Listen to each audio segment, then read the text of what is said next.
Ahora mismo, mientras revisas tu teléfono sentado en algún lugar de la Tierra, hay un objeto hecho por manos humanas que está a más de 24.000 millones de kilómetros de ti. No está en órbita, no está cerca de ningún planeta, no está, según la definición que usábamos hace medio siglo, ni siquiera dentro del sistema solar. Y sin embargo sigue hablando, sigue enviando una señal débil, casi imposible de creer, que tarda más de 22 horas en llegar hasta las antenas que la NASA apunta hacia ella cada día. No es un satélite espía, no es un telescopio, es una máquina construida antes de que existieran los teléfonos con pantalla táctil, antes de Internet, antes de que la mayoría de los padres de quienes ven esto hubieran nacido. Y hace poco, esa máquina envió algo que no encajaba con ningún modelo, algo que los científicos de la NASA confirmaron, publicaron y que después casi nadie mencionó fuera de los círculos especializados. Esta es la historia de la Voyager 1. Esta es la historia de la nave que se suponía debía morir hace décadas y que en su lugar encontró algo que todavía estamos tratando de entender. Si te gusta este tipo de historias, donde la ciencia confirma más de lo que puede explicar, suscríbete al canal, porque lo que viene después de esto te va a cambiar la forma en que ves el cielo nocturno. Retrocedamos primero al origen, porque sin él, nada de lo que sigue tiene sentido. En el verano de 1977, la NASA aprovechó algo que ocurre solo una vez cada 175 años, un alineamiento planetario que permitía a una sonda visitar varios planetas gigantes usando la gravedad de cada uno como impulso hacia el siguiente. La misión original de la Voyager 1 tenía un objetivo modesto en comparación con lo que terminó logrando: sobrevolar Júpiter y Saturno, tomar fotografías, medir campos magnéticos y luego probablemente apagarse en algún rincón silencioso del espacio. Nadie en el equipo de ingenieros de 1977 escribió en ningún documento oficial que la nave seguiría transmitiendo datos científicos casi 5 décadas después. Eso no estaba en el plan. Lo que sí estaba en el plan era una cápsula dorada, un disco fonográfico llamado el Golden Record, con sonidos de la Tierra, saludos en 55 idiomas, música de Bach y de Chuck Berry, grabado bajo la dirección del astrónomo Carl Sagan. La lógica detrás de ese disco era casi poética. Si alguna vez algo o alguien encontraba esa nave flotando en la oscuridad, encontraría también un mensaje de quiénes fuimos. Nadie imaginó que la nave seguiría funcionando lo suficiente como para seguir siendo noticia científica en pleno siglo XXI. La Voyager 1 sobrevoló Júpiter en marzo de 1979 y Saturno en noviembre de 1980. En ese sobrevuelo de Saturno ocurrió algo que cambió la trayectoria de toda la misión. Los ingenieros decidieron usar la gravedad de la luna Titán para inclinar la trayectoria de la nave hacia arriba, fuera del plano donde giran los planetas. Esa decisión significó que la Voyager 1 nunca visitaría Urano ni Neptuno, algo que sí logró su nave gemela, la Voyager 2. Pero esa misma decisión fue la que puso a la Voyager 1 en curso directo hacia el borde del sistema solar, hacia una región que en ese momento nadie había medido directamente jamás. Aquí es donde empieza la verdadera escalada de la historia. Durante más de 3 décadas, la Voyager 1 siguió viajando cada vez más lejos, cada vez más lenta en apariencia para nosotros, aunque en realidad se mueve a más de 60.000 kilómetros por hora. Y en algún punto entre 2012 y 2013, sus instrumentos empezaron a registrar algo extraño: el viento solar, ese flujo constante de partículas cargadas que sale del Sol y que la nave había medido durante toda su travesía, simplemente dejó de estar ahí. Al mismo tiempo, la densidad de partículas alrededor de la nave subió de forma abrupta. Para entender lo que eso significaba, imagina que llevas toda tu vida caminando dentro de una casa con corrientes de aire que reconoces, el aire que sale de las ventilas, el olor familiar de las habitaciones. Y de pronto, sin abrir ninguna puerta visible, notas que el aire cambió por completo, más denso, más quieto, distinto en su composición. No cruzaste ningún umbral que pudieras ver, pero tu cuerpo, o en este caso, los sensores de la nave, te dicen que ya no estás en la misma casa. Eso fue exactamente lo que documentó la NASA en septiembre de 2013. La confirmación oficial de que la Voyager 1 había cruzado la heliopausa, el límite invisible donde el viento solar pierde su fuerza frente a la presión del espacio interestelar. Por primera vez en la historia humana, un objeto construido por nosotros había salido de la burbuja protectora del Sol.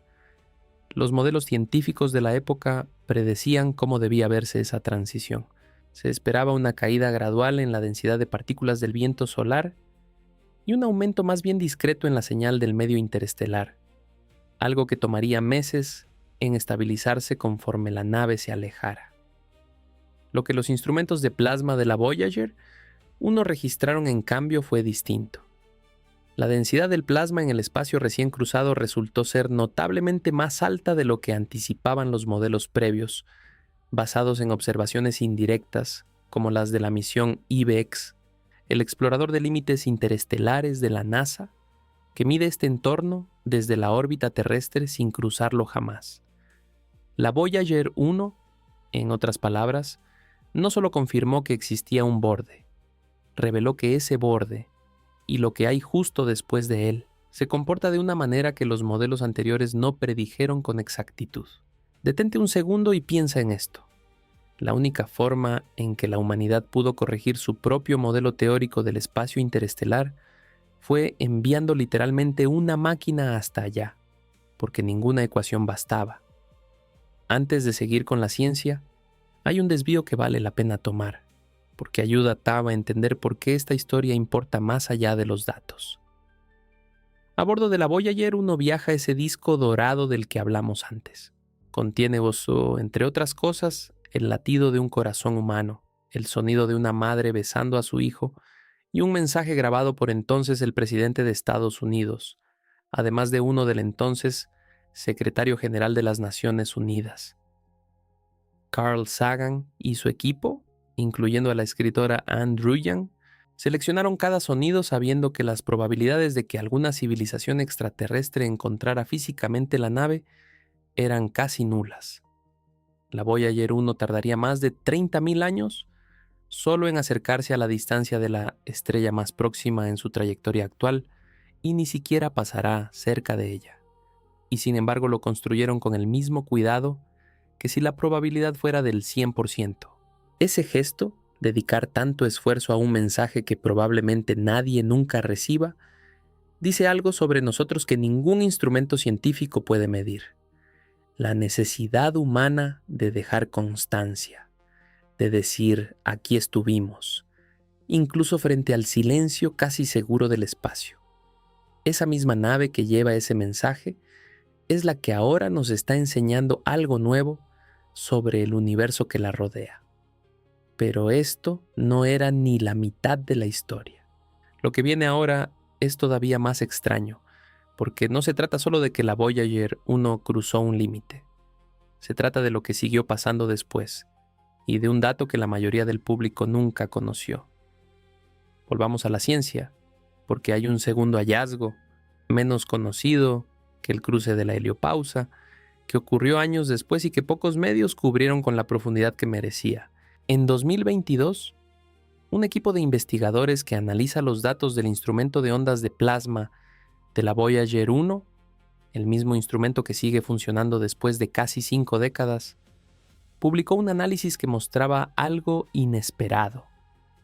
La densidad del plasma en el medio interestelar, en la región específica donde se encuentra la nave, no solo era más alta de lo previsto en el momento del cruce en 2012, sino que seguía aumentando de forma sostenida a medida que la nave avanzaba más y más lejos.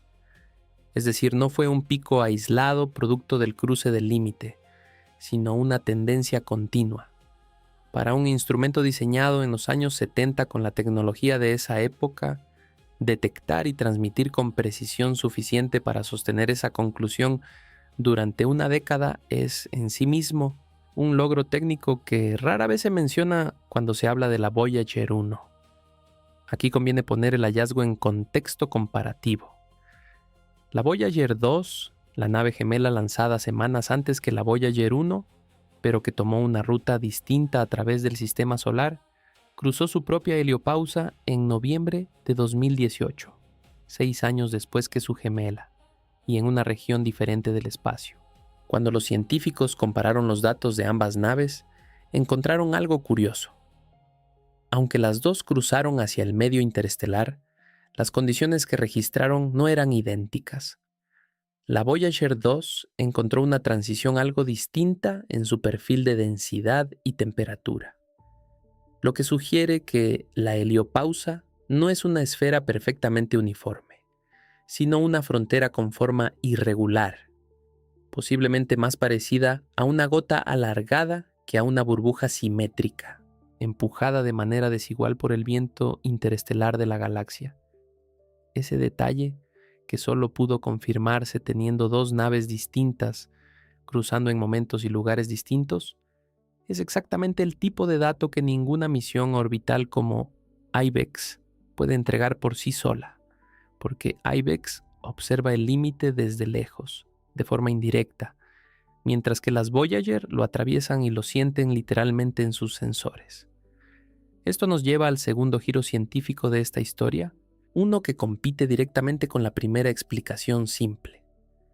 Durante años, la hipótesis dominante para explicar el aumento de densidad era relativamente sencilla. Al alejarse del Sol, la presión que el viento solar ejerce sobre el medio interestelar disminuye. Así que es lógico que el plasma se vuelva más denso conforme uno se aleja de esa frontera de presión.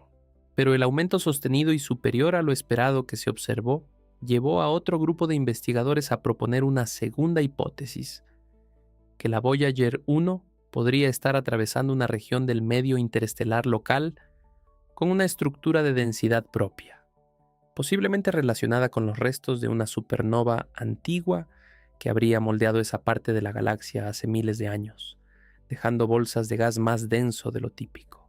Ambas hipótesis siguen en discusión activa dentro de la comunidad de física heliosférica, y ninguna ha sido descartada por completo, lo cual, para cualquiera que crea que la ciencia siempre tiene una respuesta lista, es un recordatorio incómodo de cuánto queda todavía por resolver a apenas unos días luz de nuestra propia casa cósmica. Aquí quiero detenerme en una historia humana, distinta a la del Golden Record, porque ayuda a entender el otro lado de esta hazaña, el lado de las personas que mantienen viva a la nave desde la Tierra. Susan Dodd es la ingeniera que desde hace más de una década dirige el proyecto Voyager en el laboratorio de propulsión a chorro, el JPL. Dodd entró al proyecto como ingeniera joven en los años 80. Se fue a trabajar en otras misiones y regresó años después para encontrarse con una nave que envejecía y con un equipo cada vez más pequeño, porque muchos de los ingenieros originales que diseñaron los sistemas de la Voyager ya se habían jubilado o habían fallecido. Parte de su trabajo y el de su equipo actual consiste en tomar decisiones difíciles. Cada cierto tiempo, la energía que generan los generadores termoeléctricos de radioisótopos de la nave, que convierten el calor de material radiactivo en electricidad, porque a esa distancia los paneles solares serían inútiles, disminuye un poco más.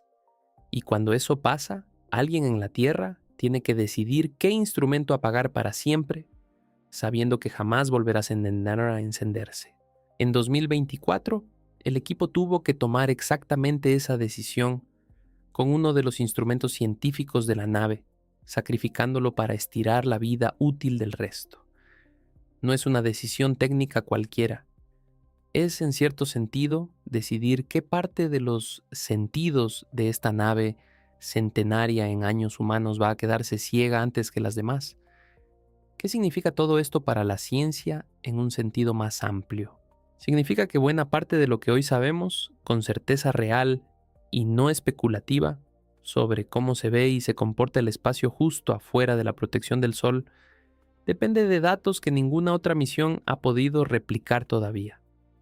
La NASA y la ESA planean nuevas misiones hacia esa frontera, incluyendo conceptos de sondas interestelares de próxima generación que podrían lanzarse en las próximas décadas con instrumentos muchísimo más sensibles. Pero ninguna de ellas llegará a cruzar la heliopausa antes de que probablemente la Voyager 1 haya dejado de transmitir. Eso significa que, durante años más, quizás durante toda la próxima década, la única fuente directa de datos sobre esa densidad extraña del plasma interestelar seguirá siendo una nave que ya superó, por mucho, cualquier expectativa razonable de vida útil. Ahora llegamos a la pregunta más grande de todas, la que ni la NASA puede responder todavía con certeza. ¿Por qué la densidad del plasma sigue subiendo de forma sostenida en lugar de estabilizarse como muchos modelos anticipaban? Es simplemente la estructura natural de la burbuja solar deformándose contra el viento interestelar de la galaxia, algo que eventualmente se estabilizará conforme la nave se aleje más. O la Voyager 1 está atravesando, en efecto, un remanente denso de una explosión estelar antigua, una cicatriz en el vecindario galáctico que nadie había cartografiado antes, porque nadie había tenido nunca un sensor ahí para sentirla. Los dos campos de investigación siguen publicando artículos con nueva evidencia a favor de una u otra idea, y honestamente, con los datos actuales no hay forma de decir con certeza absoluta cuál es correcta. Es una de esas raras ocasiones en las que la ciencia moderna, con toda su capacidad de cómputo y sus modelos sofisticados, depende por completo de que una máquina de los años 70 siga enviando números, letra por letra, bit por bit, para poder acercarse a una respuesta. Y aquí es donde entra la urgencia real, la que le da a esta historia su fecha límite. Los generadores de la Voyager 1 pierden aproximadamente un 4% de su capacidad energética cada año, de forma constante e irreversible. Según los cálculos actuales del equipo de la NASA en el JPL, se espera que la nave deje de tener energía suficiente para operar cualquier instrumento científico en algún momento hacia el final de esta década, posiblemente antes de que termine el año 2025 o poco después, dependiendo de qué tan bien el equipo logre administrar la energía restante, apagando sistemas de forma escalonada. Después de eso, la nave podría seguir enviando una señal de portadora simple, una especie de latido sin datos, durante algún tiempo más, hasta que finalmente ya no tenga energía ni siquiera para eso. Cuando ese momento llegue, se apagará la única fuente directa de información sobre esa región específica del espacio interestelar que tenemos y que probablemente tendremos durante mucho tiempo. La pregunta sobre el origen de esa densidad extraña de plasma podría quedar sin respuesta definitiva, no porque la ciencia no quiera resolverla, sino porque la única testigo directa se habrá quedado en silencio. Vuelve por un momento al inicio de este video, a esa imagen de un objeto hecho por manos humanas, a más de 24,000 millones de kilómetros de distancia, todavía hablando. Cuando la Voyager 1 finalmente se quede callada, seguirá viajando, llevando ese disco dorado con el latido de un corazón humano grabado en él durante millones de años, mucho después de que cualquiera que haya trabajado en su construcción o cualquiera que esté viendo este video ahora mismo ya no esté aquí para saberlo. Y quizás esa es la verdadera confirmación que la NASA nos entregó sin decirlo del todo en voz alta. No que el universo interestelar se comporte exactamente como esperábamos, sino que todavía necesitamos, literalmente, enviar pedazos de nosotros mismos hasta el límite de lo conocido para empezar a entenderlo.